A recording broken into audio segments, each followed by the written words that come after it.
सुबह का समय था। तीसरे दिन का उजाला धीरे धीरे फैल रहा था। यीशु को क्रूज पर चढ़ाए जाने के बाद उनके शरीर को एक पत्थर की कब्र में रखा गया था और उसके मुंह पर एक बड़ा सा पत्थर लुढ़का दिया गया था। पहरेदार उस कब्र की रक्षा कर रहे थे।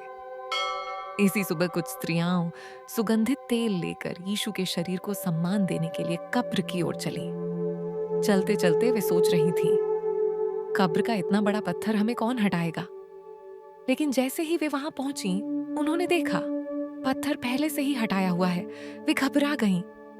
डरते डरते अंदर झांका तो कब्र खाली थी। यीशु का शरीर वहां नहीं था। तभी अचानक चमकीले वस्त्रों में दो स्वर्गदूत प्रकट हुए। उनका रूप बिजली की तरह चमक रहा था। स्त्रियां डर के मारे झुक गईं। स्वर्गदूतों ने कहा, डरो मत, तुम यीशु को ढूंढ रही हो जिसे क्रूज पर चढ़ाया गया था। लेकिन वे यहाँ नहीं हैं। वे जी उठे हैं, जैसा उन्होंने पहले ही कहा था। ये सुनकर स्त्रियां खुशी और आश्चर्य से भर गईं और दौड़ती हुई अपने चेलों के पास गईं।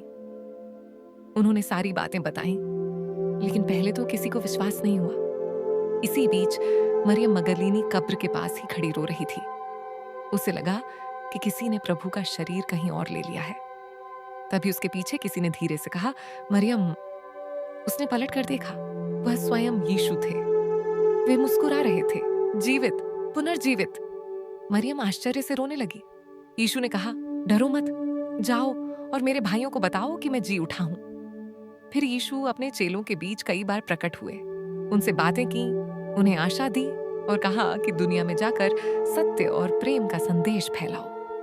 उनके जिंदा होने ने उनके सभी अनुयायियों के दिलों में नया साहस और नई रोशनी भर दी।